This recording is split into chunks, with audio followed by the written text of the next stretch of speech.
Namo tassa bhagavato arahato samma sambuddhassa. Namo tassa bhagavato arahato samma sambuddhassa.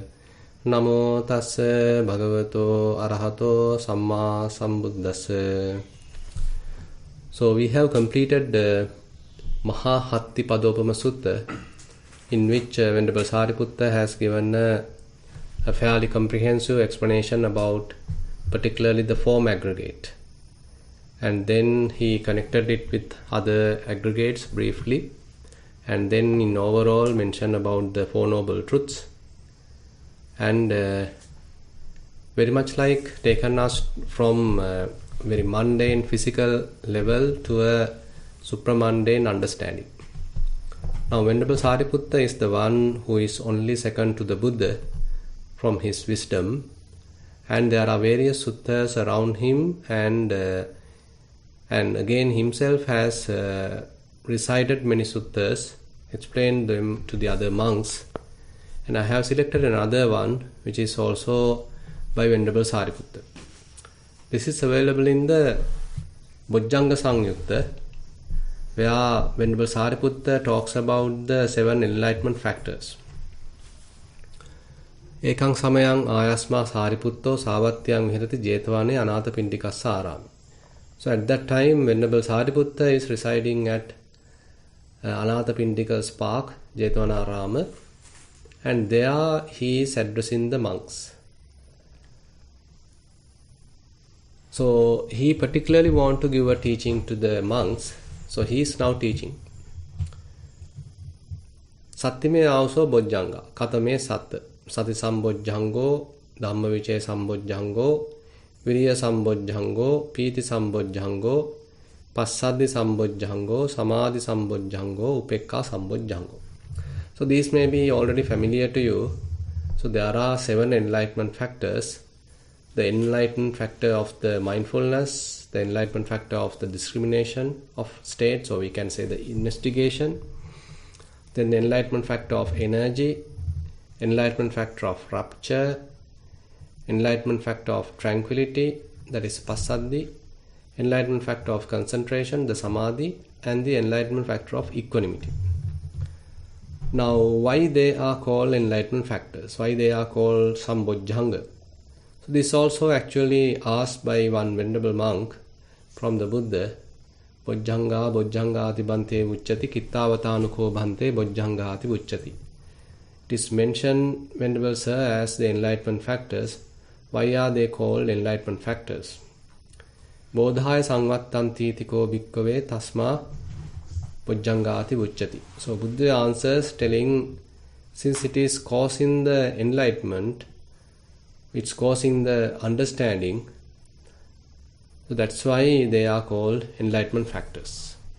So basically the one main function of the enlightenment factors is they are promoting realization, they are promoting the understanding.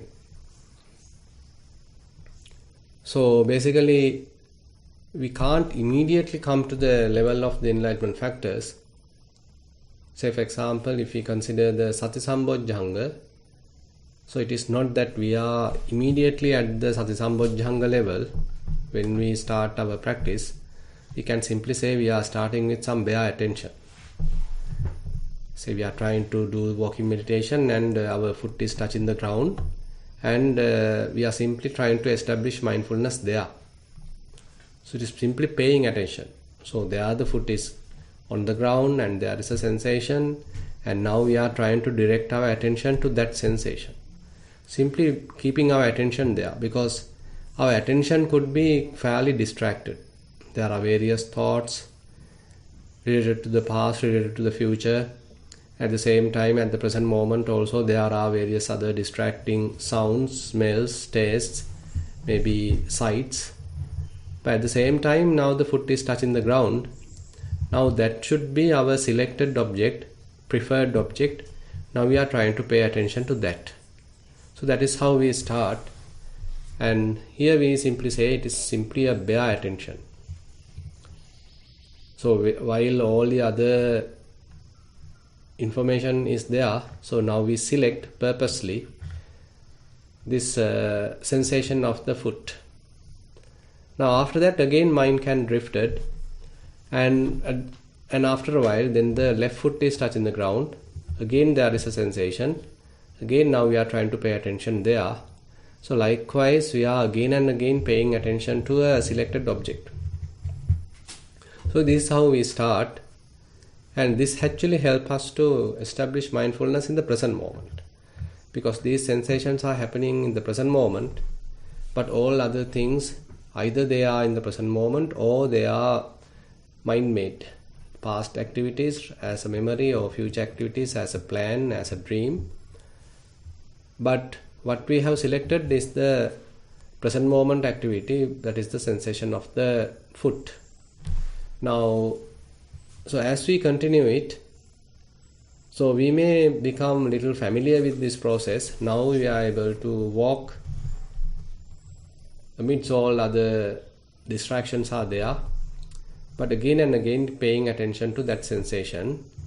So now we can simply say, okay, mind has reduced its association to the past and the future, and it is very much like taken to our desired object. It is very much like directed to desired object. So this is how we start the mindfulness. Now we can simply say, okay, now once a while, time to time, mindfulness is established in the present moment, something happening in the present moment. So as we continue, so this is growing to a level where the continuity is maintained. Now it is not once a while, but fairly a considerable period of time the mindfulness is continuously available, and then we can say, okay, little bit of mindfulness is established now. So as we continue the practice and spreading it to various other activities, not limiting to walking, maybe breathing, maybe various other daily activities, so likewise we are expanding.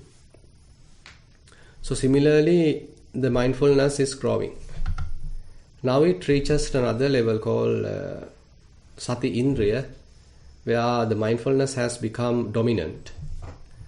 So you may start understanding, okay, there is a quality developing in the mind which helps to be in the present moment, and it avoids any other distractions, and even mind get drifted, that also can be noticed. It is within your supervision, the mind is now working very much like, even it is shifting to another object which is not the desired object, still it happens under your purview, and if necessary now you can again bring it back. So likewise now things are happening under your supervision, so you have become the in charge of the mind. So where we can simply say the mindfulness has become the in charge, mindfulness has become the governor, Sati Indriya.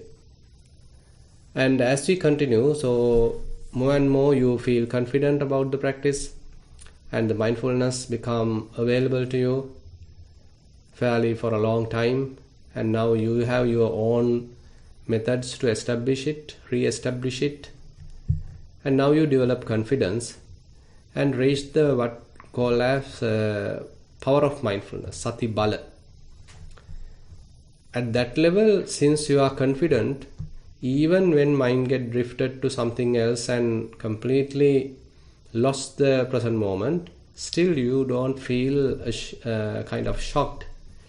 You don't feel disturbed, because you know it's easily you can establish back, because your own practice has become fairly stable and you yourself has fair confidence.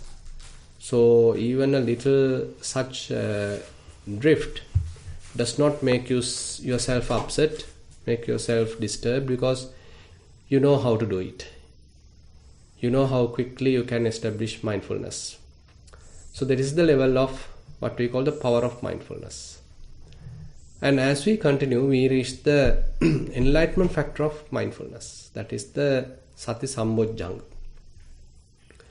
One important milestone here is that your mind is more turned towards the spiritual growth rather than mundane kind of activities. Now you are very much like everything has become very much like streamlined. towards some understanding, towards some, say, eradication of defilements, going through the Buddha's teaching more thoroughly. So you have taken a kind of a decision. So your whole life has now somewhat directed towards the understanding, realization of Nibbana, and your practice is very much like now streamlined towards achieving this goal.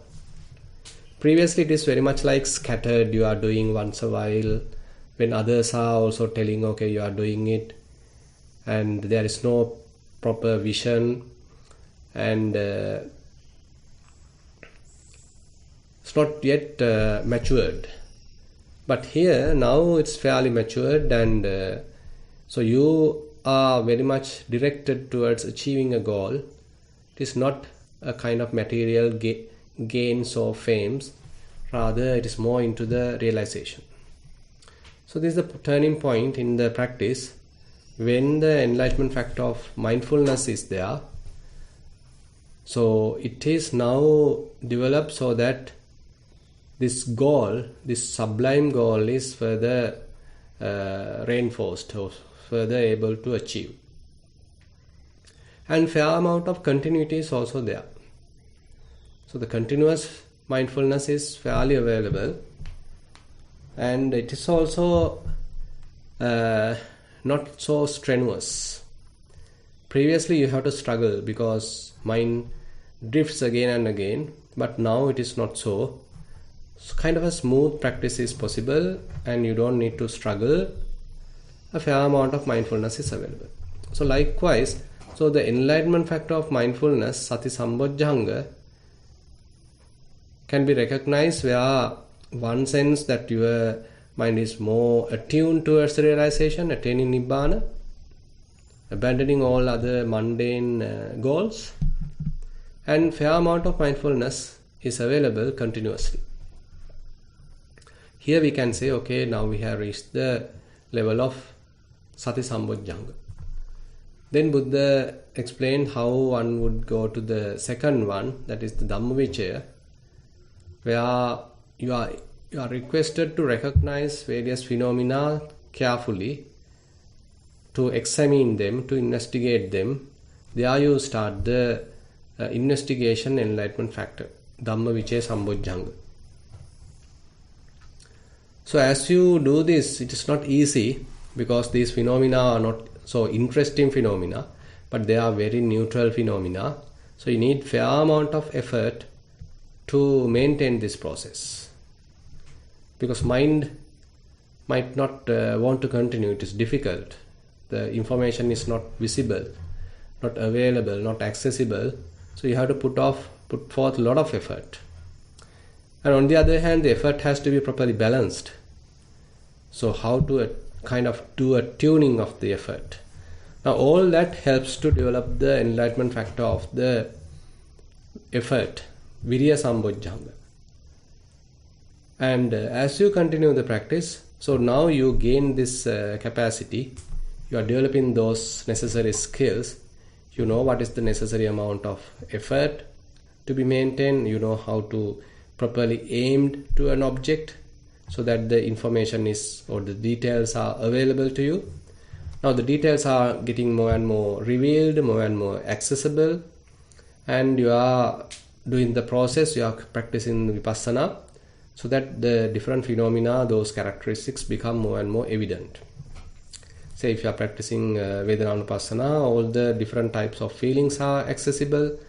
You can recognize pleasurable feelings, you can recognize painful feelings, you can recognize neutral feelings. Not mere superficially, but you can recognize how they are arising, how they are changing, how they are passing away. So are there any gaps between them? And are there any changes in the intensities? So all that become more and more evident. So the process is now continuing. Now you are fairly sharpening the faculties now. And you reach what we call the Piti Sambojjhanga, where you feel happy about the process now. You don't need to struggle now. Things are happening smoothly. Mind has understood the process. You are gaining some skills, some proficiency in the practice. So the piti, passaddhi, so those enlightenment factors become available to you because some happiness is there, some joy is there, hindrances are completely subsided, and the practice is catching its momentum, and the mind is fairly balanced. So the rapture is there, some happiness is there, and after that the tranquility is there. So mind become very serene, calm, relaxed, neutral, and moving towards that sort of a tranquil state. Passaddhi Sambojjhanga is also there. And when it happens, it doesn't need to get shifted, because very much like within the body, within the mind, there's a fair calmness available, some tranquility available. So the mind become more and more concentrated. Mind doesn't want to get distracted. And even if you simply let it be, it doesn't want to go out. Simply it likes to stay at home. So the Samadhi Sambojjhanga is also there. Mind is fairly capable of staying at one point. And you are keeping your attention at a particular given point, given object. And mind, without any struggle, stay there as you wish. Now you have nothing to do. So everything is well attuned, everything is fairly synchronized, and everything is in well balance. Now you simply can rest. You can be equanimous about the situation. So you reach the Upekkha Sambojjhanga, the equanimity, the factor of enlightenment called the equanimity. So you can see in this process there's a linear type of growth explained as in the Anapanasati Sutta. So the enlightenment factors are growing in a linear form, starting with sati, then towards the Dhammavicaya, then the viriya, then piti, then passaddhi, then samadhi, and ultimately the upekkha. And there is a growing, there is a maturing of these enlightenment factors. So it is not the beginning type of mindfulness that you are experiencing as you are growing. It is not the beginning type of Dhammavicaya you are experiencing as you are growing. So these enlightenment factors are also subjected to a revolution, an evolution. Say for example, at the beginning, so we started mindfulness with a lot of effort, because mind is so untamable. So we can simply say it is scattered. But now it is more and more smooth, careful, and it can stay at one pointed in the present moment. And now you don't need much effort. Now it is very much like effortless mindfulness, very smooth, just staying there. And Dhammavicaya also like that. So the understanding growing. Say if you start with the feelings, okay, different types of feelings you are able to recognize. Later you are able to recognize different intensities of them.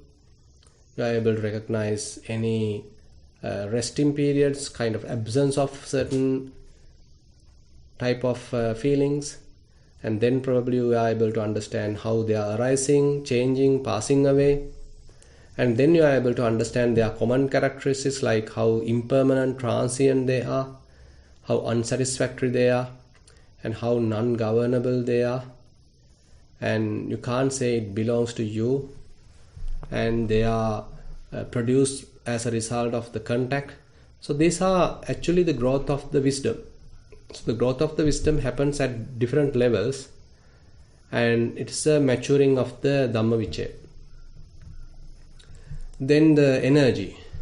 So at the beginning it's a kind of a struggle, because mind doesn't want to do it. It's very difficult to recognize phenomena. And even if you are trying hard, mind get sort of become restless. So you don't know how to do the balancing. Later you are learning it, practicing it, doing a lot of falls and again correcting yourself. So now you are coming to a level, okay, it's a kind of maintenance. You don't need to struggle now. It's a kind of maintenance of the practice. It has become very smooth. So the energy, the effort, also going through some evolution. And then rapture at the beginning there is no rupture at all because you are still struggling and failing. Later, as you continue, you become more successful, you feel happy, you feel joyful. And as you further continue, that joy turns into equanimity. Because it has become available to you, you are maturing in that. So it does not produce much joy now, but rather it's more and more equanimous. Tranquility, similarly, the bodily tranquility is available, and the mind also become tranquil and not restless, not agitated, and fairly it is tranquil. And that tranquility may even pervades even after the meditation. So at the beginning it's only available after some time during your session, and later it may be able to have it just after the beginning of your session, and later even after the session, after your meditation session, the mind's tranquility may be available. So likewise the tranquility become accessible, available to you, and even during the daily activities still the tranquility is available. So likewise the tranquility is pervading your life. So even while eating, talking, say driving, everywhere, so very much like you become a tranquil person, not agitated. So mind's agitation, restlessness become less and less. The mind become very calm, relaxed, unagitated. So tranquility become kind of mature and available. And equanimity, on the other hand, is another mature type of enlightenment factor. So more and more the rupture become not much available, but the tranquility become available. So mind become more matured. Like a kid is now maturing towards an adult, so the mind is becoming more mature. It's a equanimous mind towards all the phenomena. It is not the mere equanimity feeling, rather equanimity based on the wisdom. So and this equanimity also able to have when you are seeing objects. So you are going through various objects, you are seeing them. There may be some pleasant scenes and some may be some disturbing scenes, but still mind is capable of maintaining, retaining that stability, retaining that equanimity, even though it is seeing some disturbing visuals. On the other hand, you may be listening to various things, you can hear various sounds, some noisy environment, but still the mind can retain that equanimity. Previously it is very difficult. Even if a little sound breaks your attention, again you need to establish mindfulness, very, very difficult. So you are in search of a very quiet place for your meditation. But later, as you are maturing, even sounds does not disturb much. You can simply listen to them, come back to yourself, and maintain the stability of the mind. So the equanimity is available even amidst various sounds. Similarly, towards the smells, tastes, tangibles, even the thoughts, does not make big impact to the mind. Mind is capable of retaining its equanimity. So equanimity is also going through some evolution. Now, so with that understanding, let's get on to the Venerable Sariputta's explanation. Now he is telling, these are the 7 factors of enlightenment. Whichever of these 7 factors of enlightenment I want to dwell in during the morning, I dwell in that factor of enlightenment during the morning. Whichever I want to dwell in during the middle of the day, I dwell in that fact of enlightenment during the middle of the day. Whichever I want to dwell in during the evening, I dwell in that factor of enlightenment during the evening. Now he is so proficient in these enlightenment factors.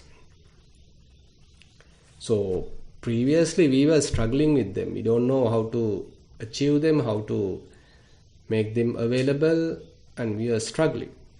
And later we have some understanding about them, and we just explain how they are linearly growing, and later you come to a level that enlightenment factors are available in the mind. So that's a more mature level. So you understand, okay, these factors are now operative in the mind. They are available. And you don't need to struggle now. Now they are very much like a kind of a maintenance project. You don't need to arouse them, or you don't need to struggle with them. Rather, it's a matter of carefully, properly maintaining them.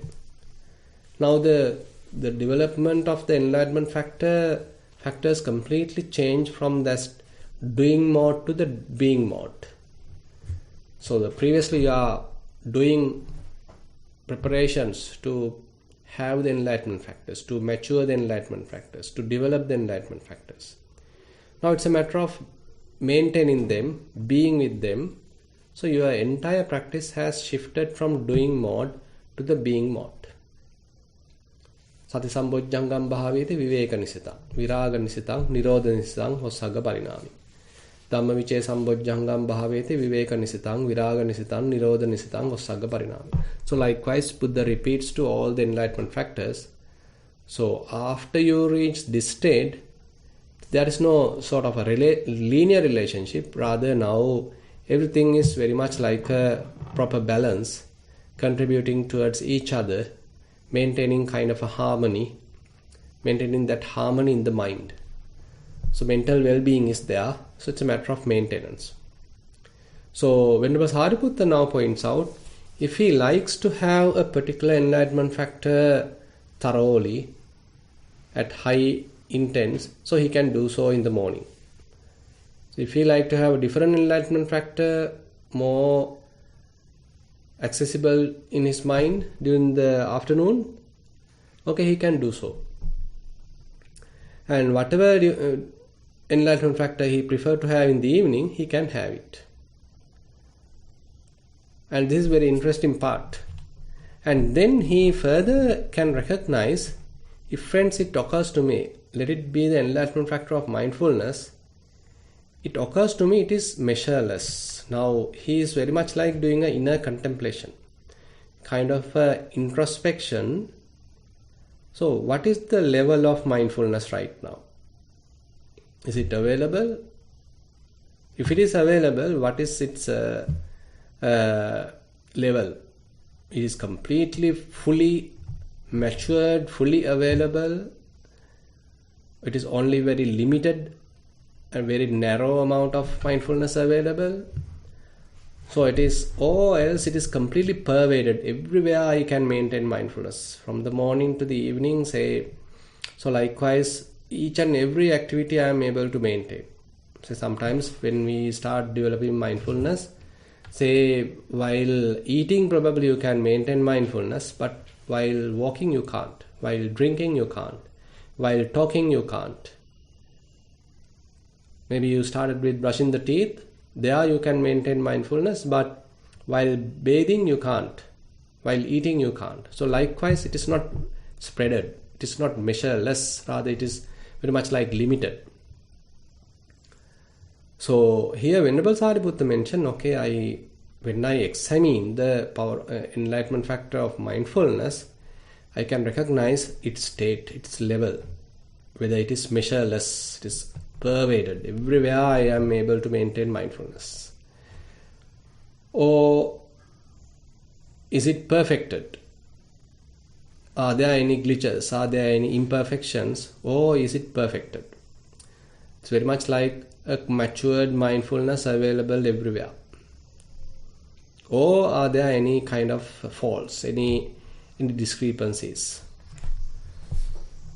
When it is available, I easily understand it available, it is persisting. And on the other hand, if it abates in me, I understand it has abated in me for a particular reason. He understands the reason also.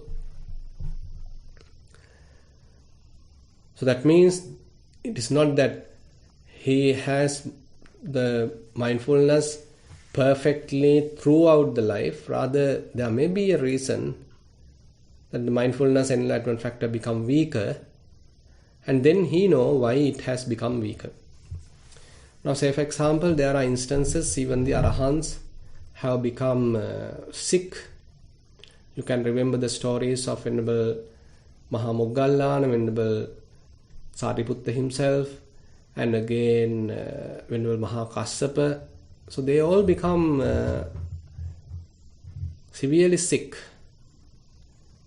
and certain other monks visit them, and when they inquire, or the Buddha himself visiting Venerable Moggallana, for example, and he's asking, how are you, Venerable Moggallana? Are you doing well, or are you feeling well now?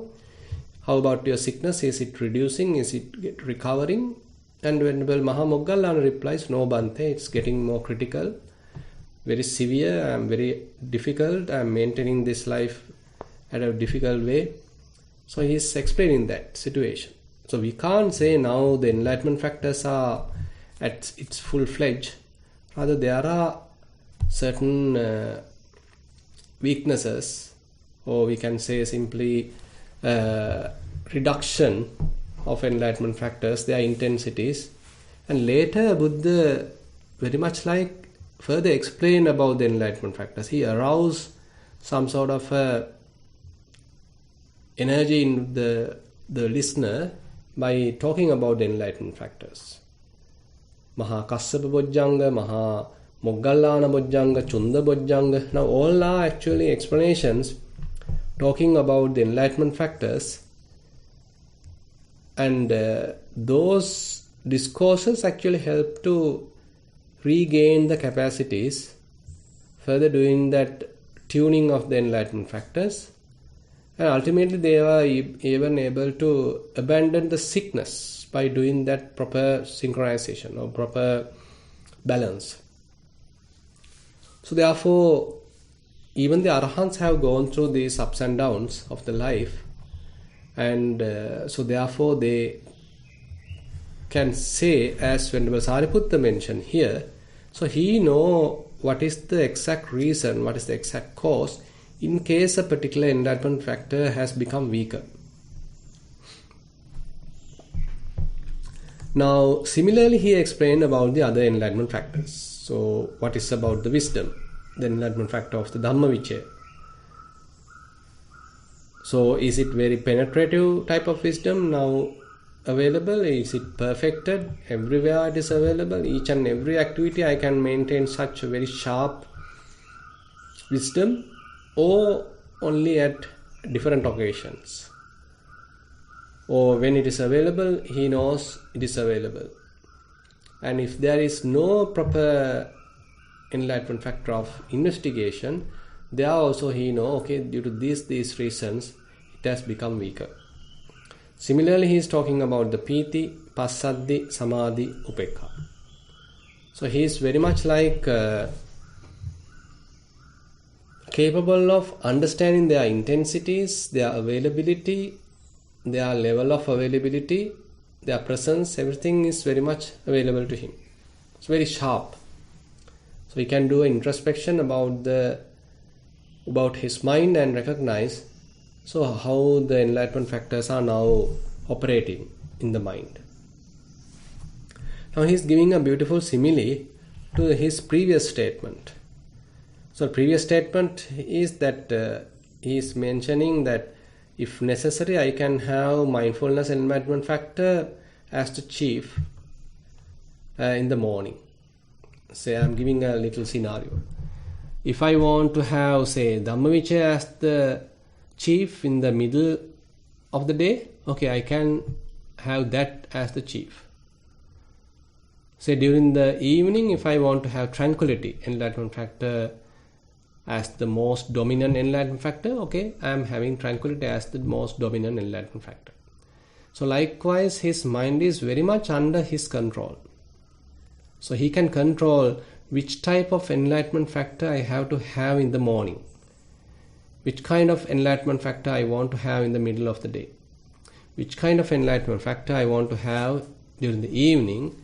Accordingly, I can do the adjustments, I can do the changes. So he's giving a beautiful simile here. Suppose, friends, a king of a royal minister had a wardrobe full of differently colored clothes. Whatever suit he might want to wear in the morning, he would wear in the morning. whatever suit he might want to wear during the middle of the day, he would wear during the middle of the day. Whatever suit he might want to wear in the evening, he would wear in the evening. So he has many suits, many clothes. So he can choose whatever he like. Say he has an occasion to attend in the, say according to this scenario, he has an occasion to attend at the palace, king's palace. So he is wearing that suit there. Now during the evening, say at the middle of the day, he has another occasion, a festival to attend. So he is using a different set. Maybe in the evening, say he has some, say a chanting or something like that, he want to attend, okay, he is selecting that suit, which is more appropriate there, so he is selecting that cloth. So similarly, Venerable Sariputta mentioned, in the morning if I prefer one kind of an enlightenment factor be more abundant, so I am selecting that, maintaining that. In the middle of the day, if I prefer to have another different enlightenment factor to become more dominant, okay, I am able to do that. The evening, if I want to have something different enlightenment factor, I am able to do that. So you can see what a kind of a proficiency he had with respect to the enlightenment factors. So not only they are available, now he is mastering them. So he is mastering the enlightenment factors. So you probably have heard about mastering of jhana. So you are able to attain a jhana, dwell in the jhana for a while and then emerge from the jhana, and you are able to jump from one jhana to another jhana, attain from first jhana to second, second to third, third to fourth, say fourth back to third. So all these are kind of proficiency one can develop with respect to jhana. So these are some of the practices. Those are also not easy, very, very difficult. But here Venerable Sariputta doing this scenario with the vipassana, we can say. So the enlightenment factors are causing the enlightenment, complete liberation in the mind. So he is now capable of manipulating them as he wants. He was able to control them, want to do adjustments as he wish. It's a very interesting part. Actually, Venerable Sariputta is revealing about his mind and what a capacity, what a capability he had with respect to the enlightenment factors. Actually, sometimes merely we can recognize the presence of the enlightenment factors and what are there present. Is mindfulness available right now in the mind? How about the penetrative wisdom, investigative type of wisdom? Is it available in the mind? Is the mind happy or unhappy? Is the piti available or not? How about the tranquility? Is the mind calm, relaxed, tranquil?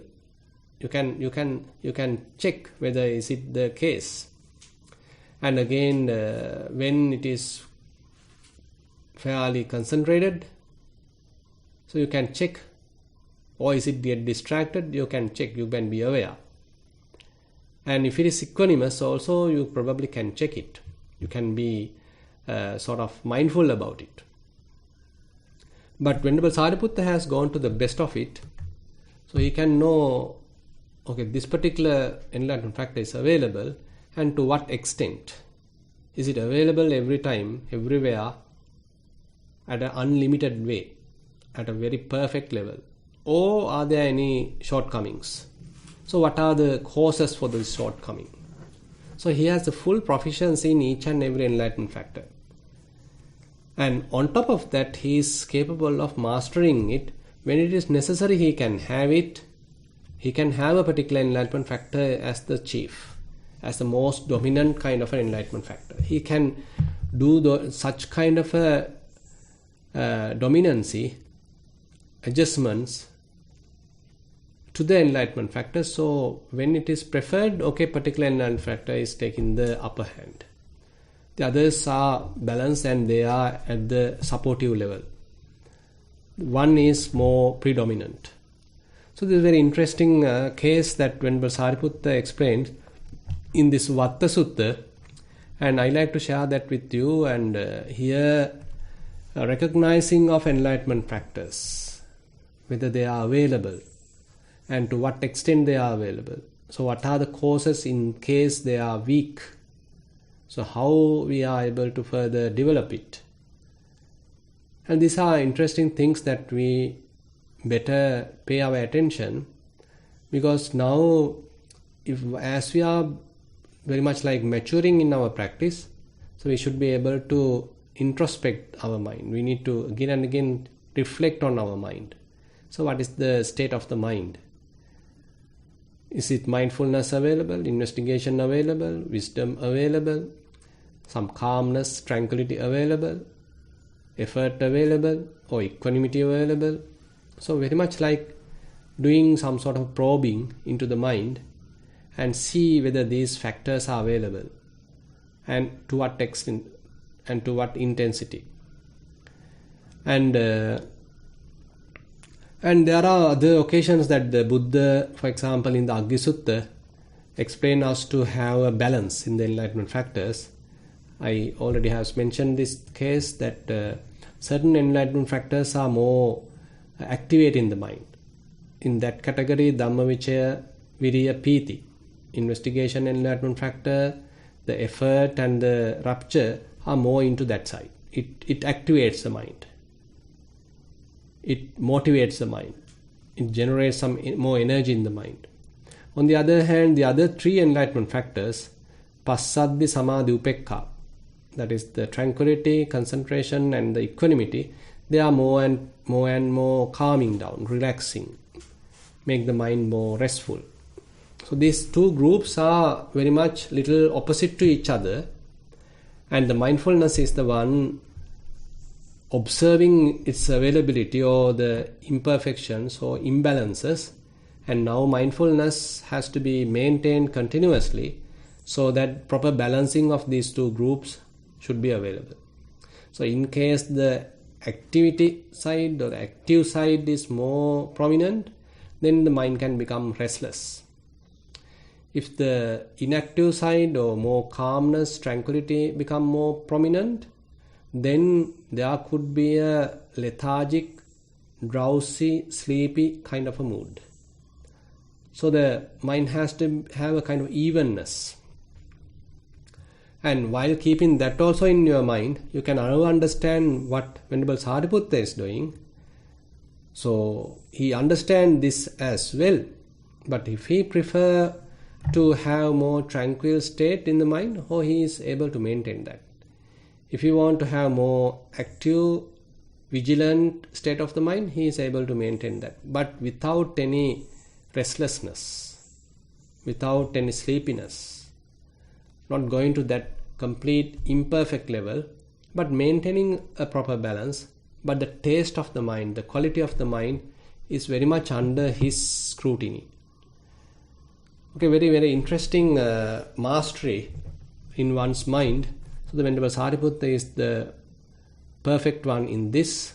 So it's very interesting sutta, giving us some indication what are the capacities that he is having, these arahants are having. And with that note, I like to conclude today's sutta teaching session. Now I like to open the session for questions.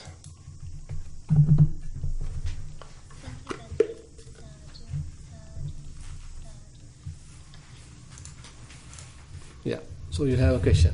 Okay, we have a question from our side. Thank you, Yeah. Thanks for your teaching, Bhante. So this is Sutta 46 in 46.4, Samyutta Nikaya. Okay, thank you. So I guess the thing I was interested in knowing about was when Sariputta is practicing with, say in the morning, using heightening, say, rapture or tranquility. Is he? I guess what I get from this is that he's sort of studying and learning from that enlightenment factor, or sharpening it, or some kind of study, and then also that possibly this is what he's doing, and then also that he would have to only bring that, like if he's going to look at have tranquility come about, then he wouldn't want to bring that up too much. He would just want to raise it, keeping a balance of all the enlightenment factors, but raising tranquility just enough so it's not overbalanced. Yeah, definitely. He shouldn't go into the overbalance, then he loses the balance. Yeah. But on the other hand, what I feel through this sutta is like, say, assume that he has a meeting to attend, kind of a council to attend, that he has to teach or he has to preach and something like that. So assume that he want to be more sharp in what he's talking. Then the faculties like effort, Dhammavicaya should be more sharp. Okay. But there may be situations, okay, he want to take a rest, calm, relax.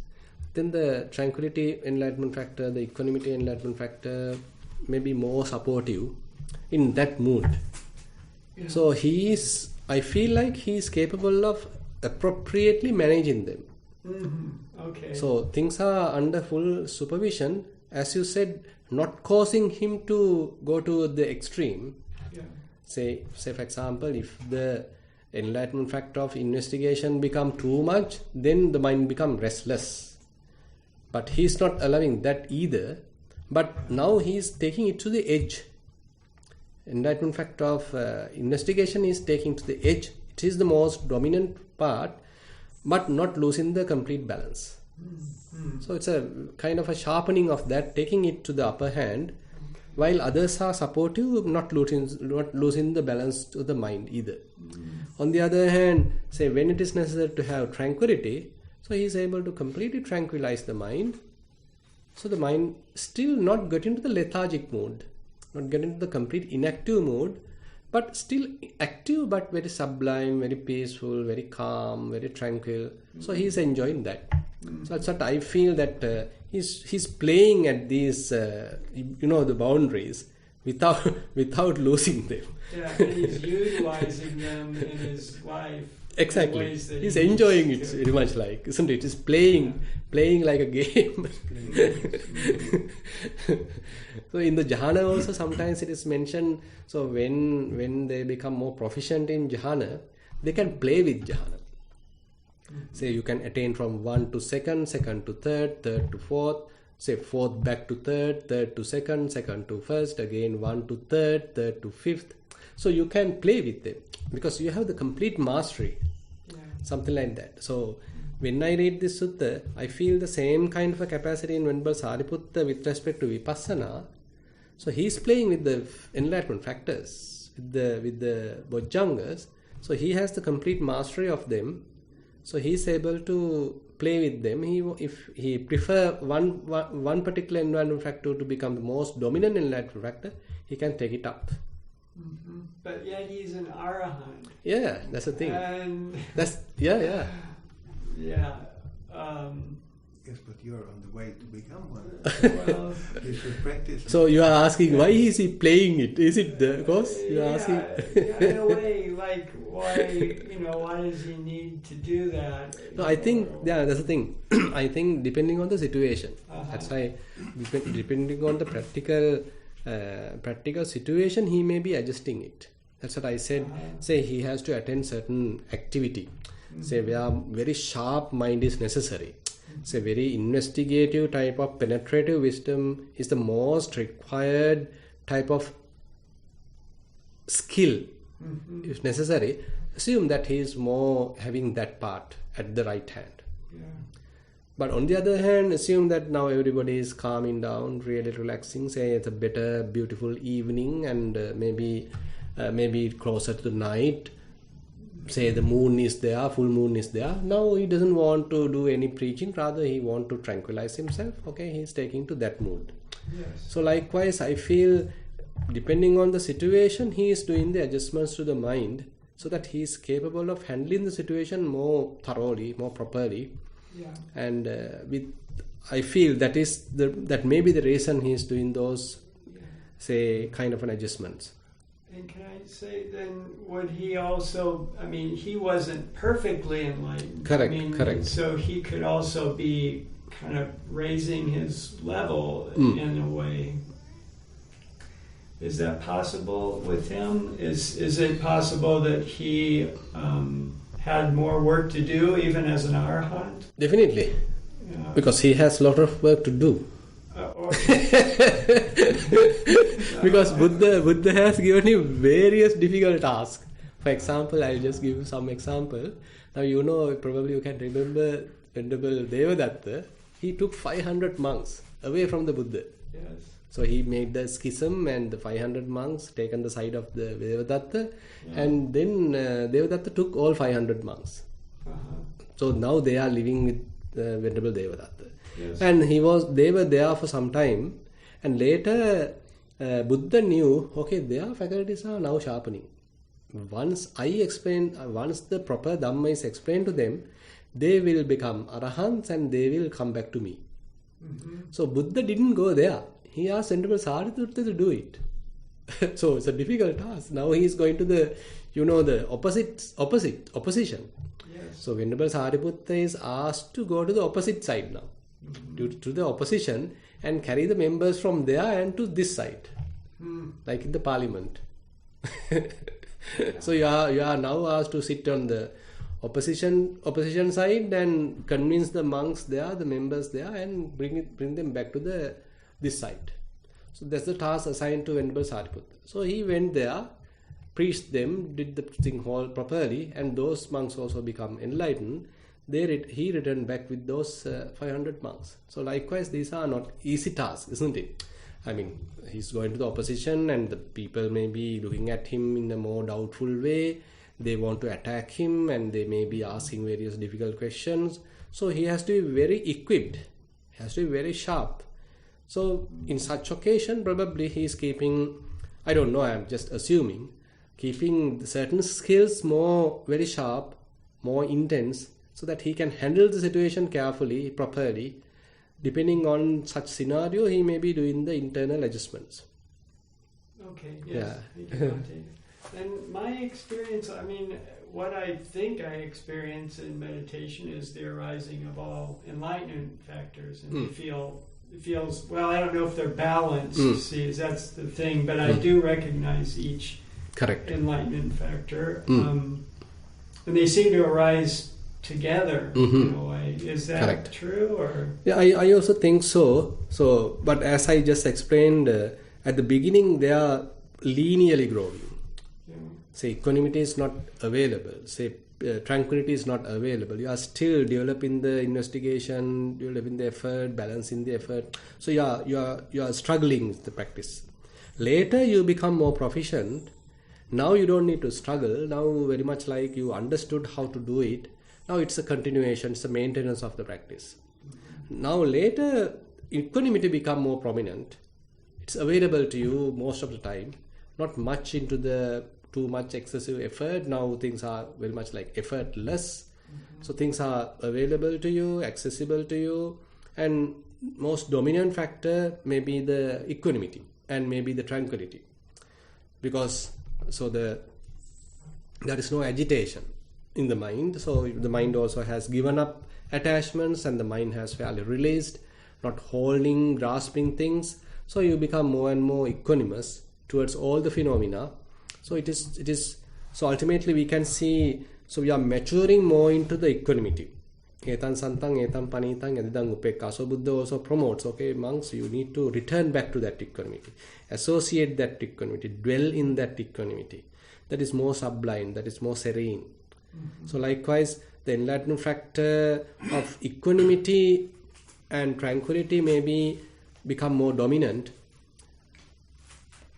than the other enlightenment factors as we may be moving forward. Yes. Yeah.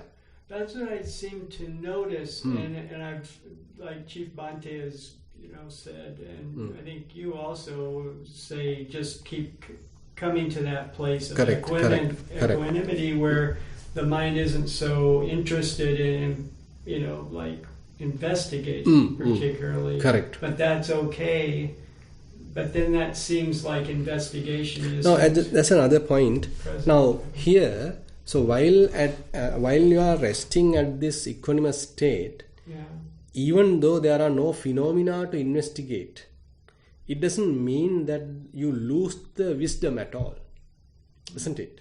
Right. So you are maintaining this unattached state with the support of the wisdom. There's a clarity there. There's a clarity there Yes. because you know that it's very evident to you that no point of attaching to these phenomena. It's very much like now an understood scenario.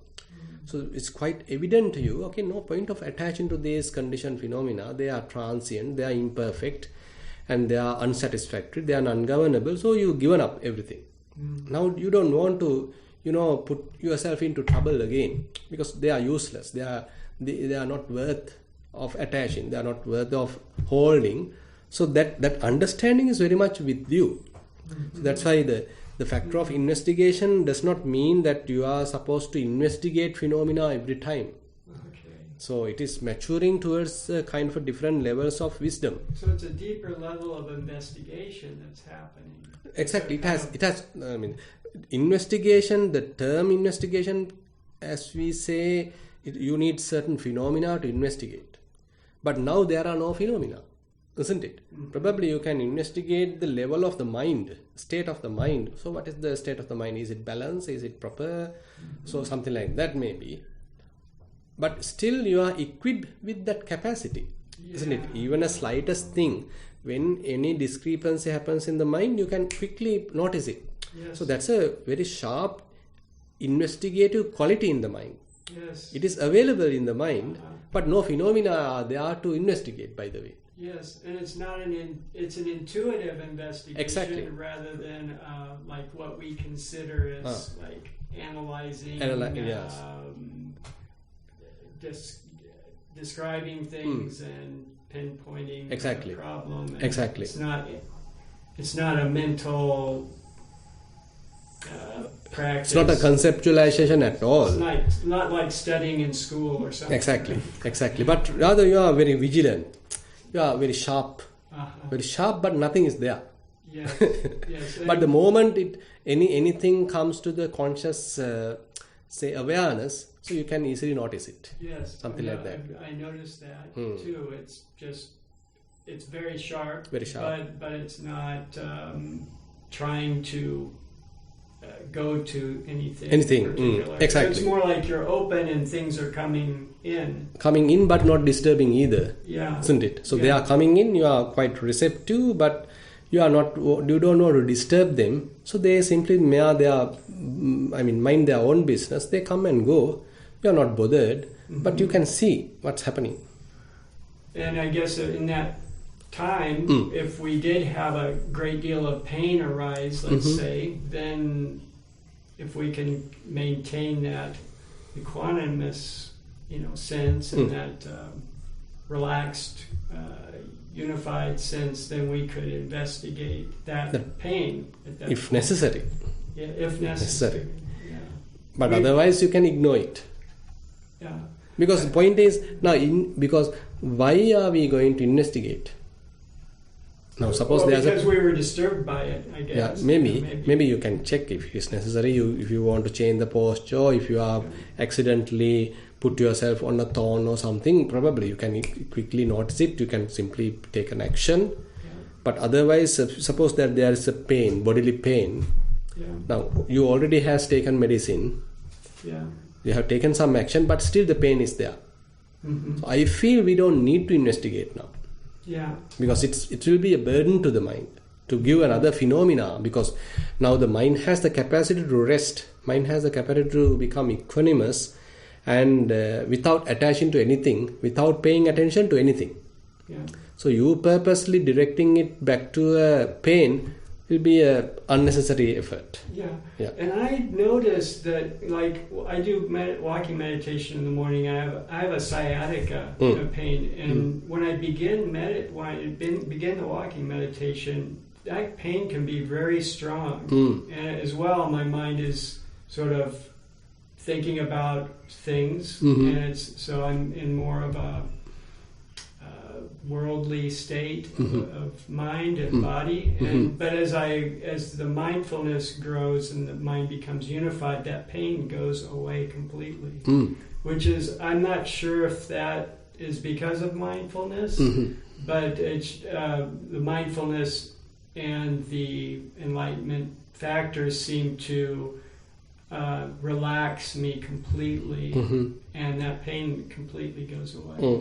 Very good. So I don't know. Yeah, I think because now rather than you select that object to pay attention, now the mind has withdrawn from that and recognize its own kind of a solace, kind of a refuge, which has no phenomena.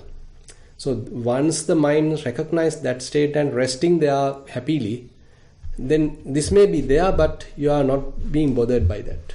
Yeah, and I'm aware of that sciatica pain as I'm walking because it's pretty strong, but I try to just bring an open awareness to it and exactly. just pay attention to it, but without any kind of like, why is this happening? Or, any suffering added to it. Yeah, as you said, it should be open awareness, not selected, focused attention. Yeah, it's not like with some like urgency that I really need to pay attention to this, but there it is. So. Yeah, it is. Now, that's a case that some yogis actually do the mistake where when they have the capacity to keep the mind completely unattached, they purposely go and investigate this kind of phenomena. Okay. Yeah. So that is the mistake actually. That's a mistake. Because then they become more intense and more unbearable and they suffer basically. Yeah.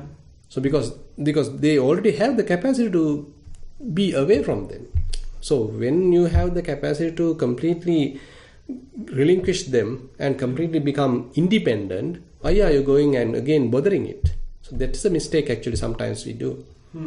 We should avoid it basically. Yeah. Open awareness may be there. So when you have a kind of open awareness, you may feel it. Something is wrong there. There's a little pain available, but it's a kind of that your open awareness can catch it. Not that you completely direct your attention to that, focus your attention to that, and trying to investigate. Not that. Yeah. Okay. It should be more painful. So, and maybe that's the time when we need to cultivate a little more tranquility. Tranquility, exactly. Now, as you said. So, as you're doing your walking meditation, so you are coming to that balance, complete relinquishment, complete giving up of things. So the mind has given up everything and it uplifted. And now it doesn't want to bother about these conditioned phenomena. Yeah, it's uninterested. Uninterested. Yeah. Uninterested. Yeah. Okay, thank you, Bhakti. Yeah. Thank you very much. Okay, we can come back to you, Jennifer. Okay, thank you, Bhante. I'd like to invite Sean for the next question.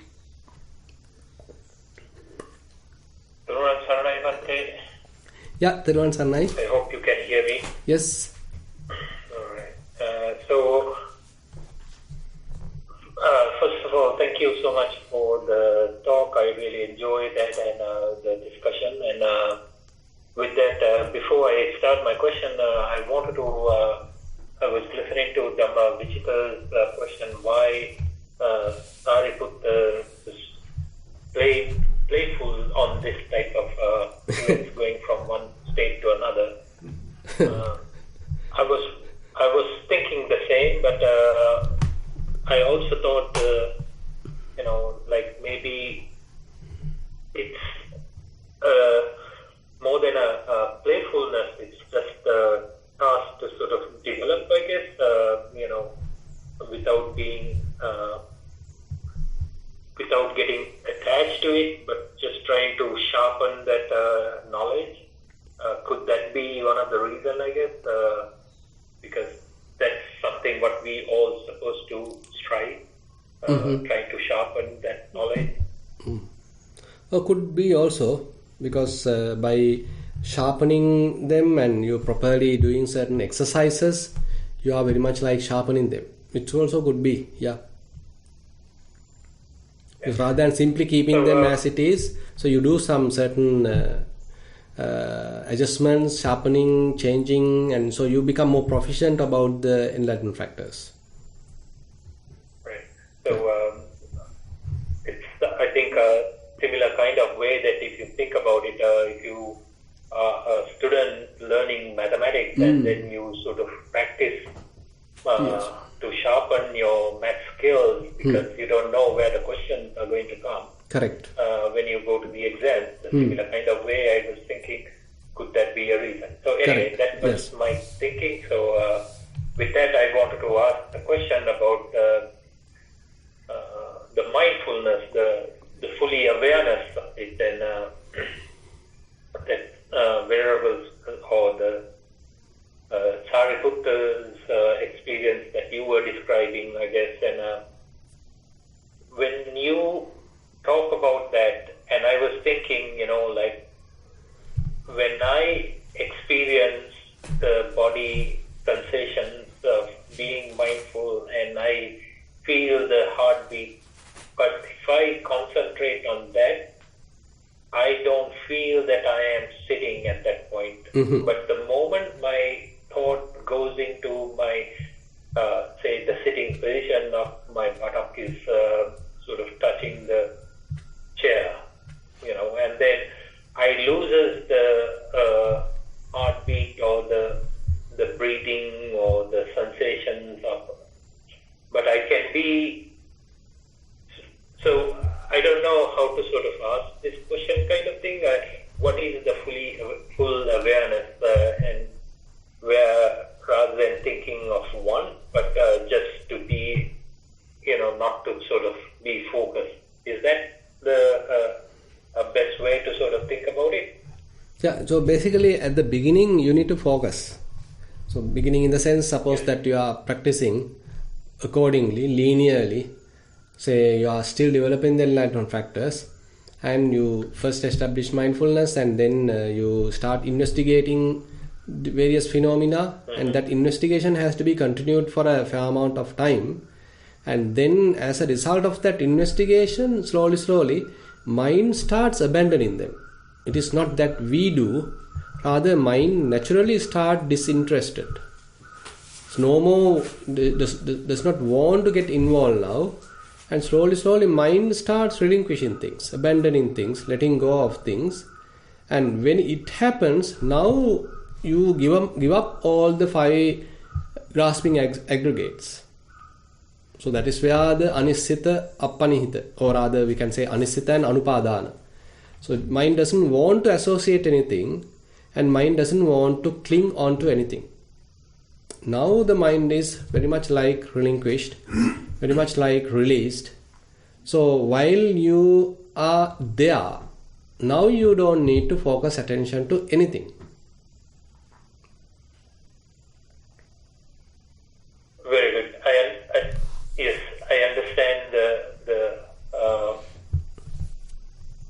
steps to it, and maybe there are certain steps that I need to sort of practice as well. With that, thank you so much, Bhante. Thero Saranai. Yeah, Thero Saranai. Okay, thank you. I'd like to invite Nandana for the next question. Thank you, Jennifer.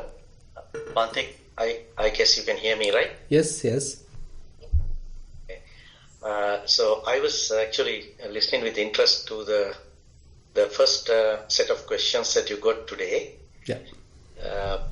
Very happy to hear that the Dhamma Vichaya is not, the conceptualization or analysis of the Dhamma, but instead it very intuitive kind of awareness or investigation of the phenomena. So that is what I always understood. So I was very happy to hear that. Yeah, actually 2 questions. One is, Bhante, this is very much my practice also. I towards like the end of my sitting sessions, usually the last 15 minutes or so, I usually get to kind of basically check enlightenment factors, whether they are present or absent or whether they are there. One question I had was, to me, it looks like in my practice at least, maybe I'm very kind of a beginner, but I seem to kind of feel that the mindfulness, if I have the enlightenment factor of mind, if I'm experiencing or if I'm having or if I become aware of the mindfulness enlightenment factor, I always have the effort or the virya, and I also have Dhammavichaya. I mean, I cannot see I cannot check out just only one of them. All three are there. What are your comments on that? Maybe possible. That's why, I mean, now say for example, you are investigating certain phenomena. So if you are investigating certain phenomena, you are doing with effort. You can't do it without effort. But assume that the mind has stopped investigation. It has completely given up things, and now mind simply taking a rest and completely kind of relaxed, resting, and nothing is there in the mind, no association at all. Now some sharpness is there, as we already discussed. Some sharpness is there, some intuitive awareness is there, intuitive clarity of the mind is there, but no phenomena. So then very much like your effort has to be more relaxed. Not that you are at the beginning, it also may be with little effort you may be maintaining, because still some intruding thoughts and disturbances can harm the case. But as we continue, it has to become more and more effortless.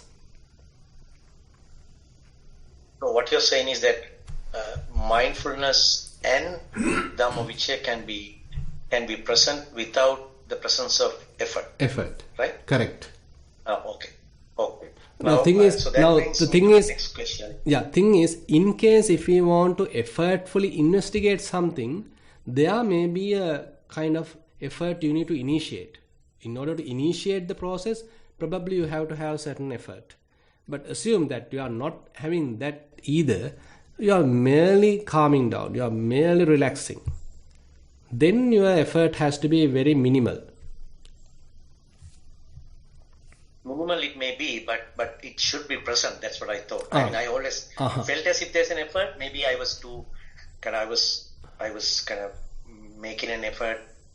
I was making kind of an extra effort, maybe. I always felt that there was an effort, because even to maintain mindfulness. No, I can't agree. No, thing is, as we continue, that effort has to become less and less.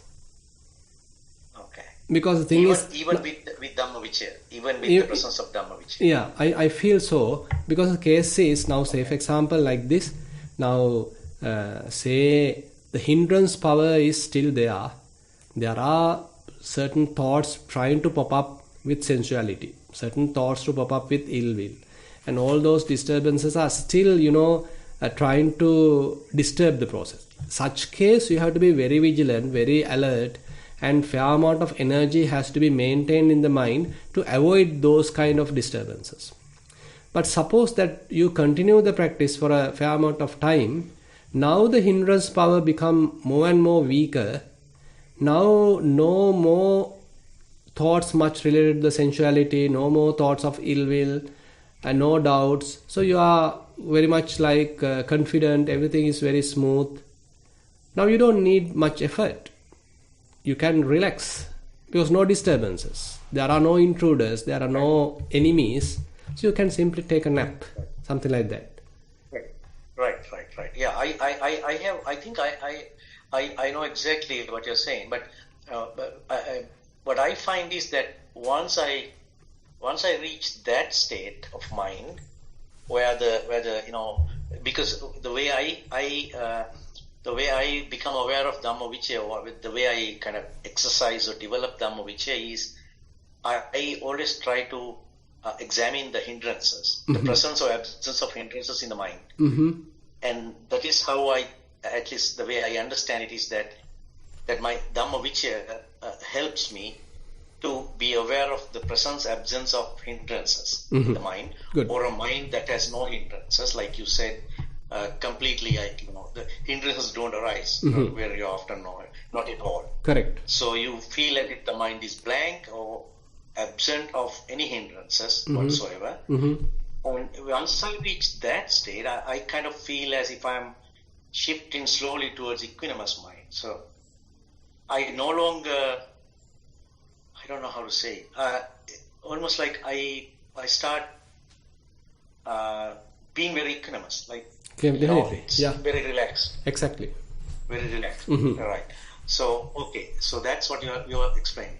So then I have another question, Bhante. This is a very subtle thing that I always try to kind of distinguish between these two. Now, as we said, like Dhammavicaya helps us to be aware of the presence, absence of hindrances or any other phenomena in the mind, right? Mm-hmm. Now, what is the difference? How would you explain the difference between mindfulness and Dhammavicaya? Mm-hmm. No, I think the mindfulness is merely the presence of the mind. Okay, you are aware. And that awareness also, effortless awareness. It is not that you are purposefully maintaining it. Very much like the mind is endowed with it. Mind is inherited that. It's there. The presence is there. So, it is not mere blind presence, but you are vigilant. Very sharp. So, that sharpness is the attribute of the investigation, the Dhammavicaya. Right. Okay. Right. I understand that. Yes. So one last question, Bhante, on the enlightenment factors. The one before last, before equanimity comes concentration, right? Yeah. Now concentration, I think once you mentioned this, and there are different types of concentrations. Exactly. Now there can be concentration where I can be aware of my breath, and I kind of completely focused on my breath alone. Correct. Right? Correct. And that is one type. And then I also can relate with the concentration, which I try to be always practicing in my practice, is to be kind of have an open awareness, but that open awareness in the present moment, and it takes some effort at the beginning, but you maintain that open awareness without getting mixed up with any of the thoughts or anything like that, just open awareness. But that is very different to that awareness of the being concentrated on one object, exactly, one particular object. Exactly. So here in the enlightenment factors, which type of concentration should we be focusing on? Yeah, actually, as I said, so this concentration enlightenment factor also go through an evolution. At the beginning, say you are purposefully investigating particular phenomena, so there you have a distinct kind of a focused attention. So your mind is not distracted and you want to investigate a particular selected phenomena, your mind is concentrated there. Your mind is fairly pointed there, your mind is well focused there. So that is the concentration available there. So that is one type, as you mentioned. So as we continue the practice, now that investigation develops certain wisdom, so that mind relaxes that investigation, mind relaxes that grasping, and mind start maintaining kind of distance, and slowly it becomes dispassionate about the whole process. And now you are still having some concentration, but not very intense, but kind of relaxed, but very relaxed concentration. Now what you see is very much like a flux, what you see. And later, assume that mind has completely given up everything. No phenomena are available. Now it's very much like a blank. No thoughts, no phenomena. But still, type of concentration is available, but no phenomena to be concentrated. So the mind has some openness. As you said, it's a completely different kind of a concentration. We can't use the term concentration. The term concentration is not appropriate there. We can simply say complete clarity of the mind. So you can see anything, whatever happens in the mind, because you have complete clarity. So this kind of concentration, I feel it is more, we can call it as samahita chitta, where it has no wavering of the mind. It doesn't want to shift onto anything, and it is very stable. Yeah, that's right. Yes. Yeah. So that's what I have been kind of experiencing, and I also found that that type of concentration or samahita or whatever, that mind state, it very easily leads to equanimity also. Definitely. It is much easier. Mm-mm. It is much easier to get into equanimity and be aware of equanimity, because your mind is not kind of confined. It's almost like the mind is very expansive, very spacious. Exactly. Right. Okay, Bhante. Yeah. That's what my confusion was that concentration, the word, and I always thought, okay, is this the right thing to do? Because I by that time, it's after, you pass that initial stage, I don't feel the breath like in breath, out breath, that kind of thing. I only No, not at all. Not feel necessary. open aware. Yeah, not necessary. Right. Okay. Yeah. Right. Thank you, Bhante. Yeah. Thank you very much. Okay. Thero Sanai. Right, once on. Yeah. Hi, Bente. I have a question about the enlightenment factors. So, similar to when we do like the elements meditation, we are noticing all of various characteristics of the 4 elements, but we're not actually analyzing and investigating or even labeling that, oh, this is actually the earth element. I'm feeling this, this movement, so that's the air element. So is it similar for the enlightenment factors, where as long as we kind of maintain this present open awareness, the enlightenment factors are naturally balancing out, and we don't even need to necessarily research or investigate, am I over in this particular enlightenment factor, am I under in this, do I need to balance this or that? It just naturally balances. Is that correct, Bhante? Yeah, I also agree with that. So because thing is, if I'm over enthusiastic about it, if I want to do some sort of a purposeful manipulation type of thing, then it actually produces some kind of an ego. It can produce some sort of a person, say I am a person, I am capable of, I need to check it, so that the presence of I can come to the picture, and you are kind of messing up the thing now. But if things are very smoothly happening, everything is well balanced, the evenness of the mind is properly available, and we shouldn't need to confuse the case. We don't need to disturb the situation. We just have to enjoy it. We just have to maintaining it. But I feel what Venerable Sariputta explains here, now after he become the fully enlightened, he is now no more having any kind of an ego. There is no asmimana at all. There is no the sense of I am at all. Now he may be doing all sorts of these things, but not having any ego, not having any me, myself, I am doing it, I am capable of. There is no such kind of I factor involved. So I feel there is a clear distinction in that also. Because sometimes we become more always enthusiastic, and I want to become more proficient, I want to become more smart. So then we are going in the wrong direction. Because we are not fully enlightened, we are not arahants. We are still, trying to understand these things. So when the mind is at a proper balance, if I am messing up the thing, so then I am doing a wrong thing.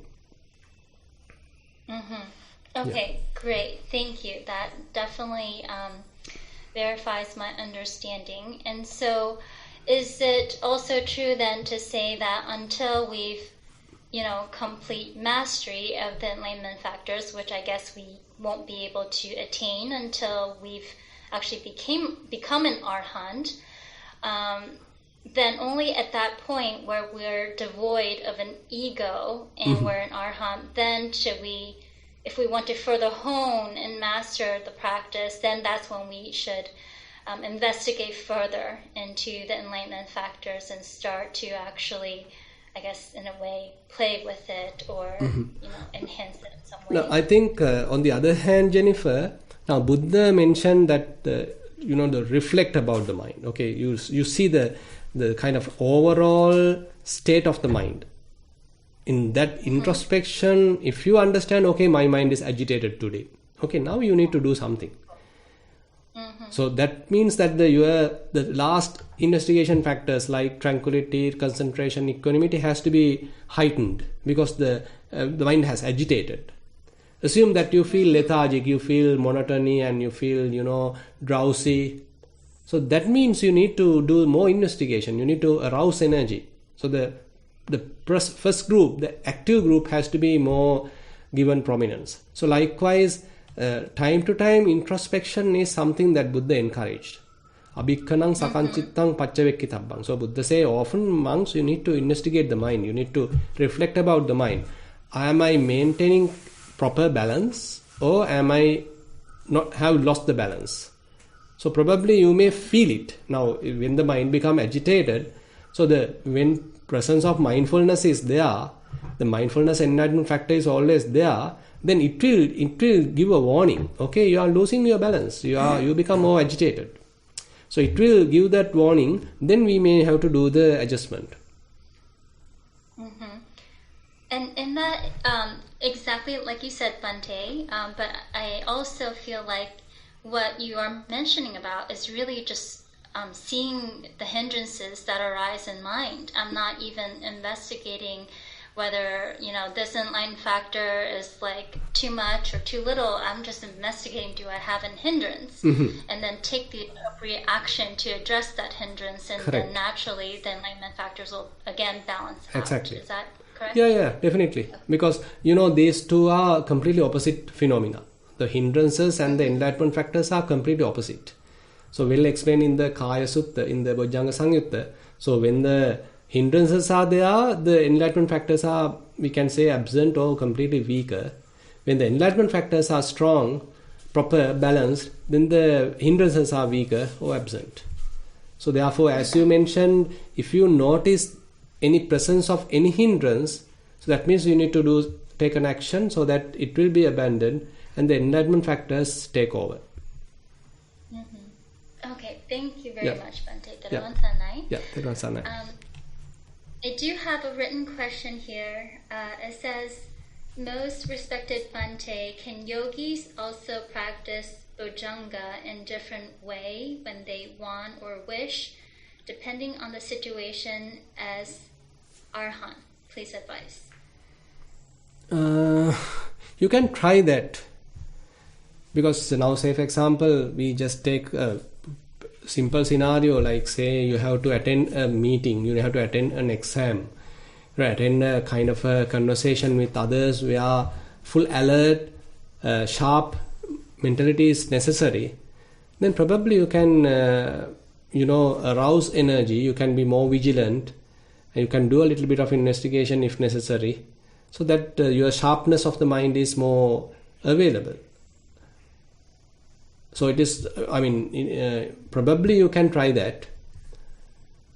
But as we all discussed during the practice, if everything is well balanced and the mind comes to a quiet, well balanced state, now we don't need to mess it up.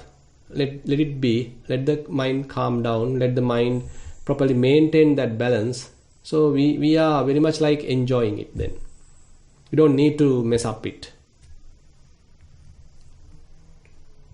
But as we also mentioned that any intentional activity can cause the presence of I. The I factor can come to the picture. So that also we need to be careful.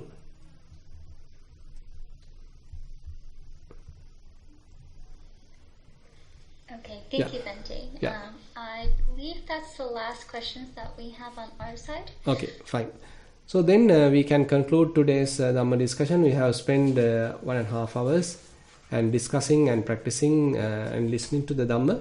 And we'll recite the traditional verses to share the merits. Ettavatacha amhehi sambatang punya sampadang sabbe deva anumodantu sabba sampatti siddhya. Ettavatacha amhehi sambatang punya sampadang sabbe bhuta anumodantu sabba sampatti siddhya. Ettavatacha amhehi sambatang punya sampadang sabbe satta anumodantu sabba sampatti siddhya. Akasakta bhummakta devanaga mahiddhika punyang tang anumoditva tirang rakantu sasanam.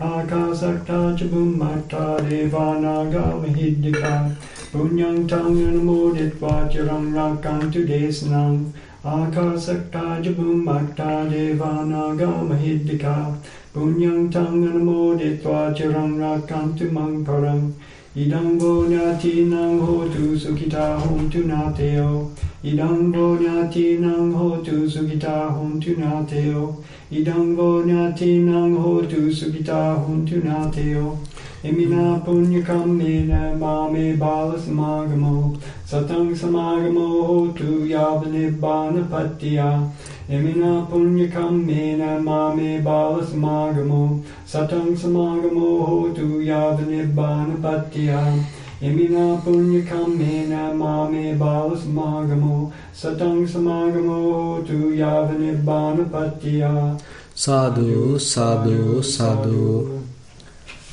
Thank you, Bhante. Thero Sanai. Ya, Thero Sanai.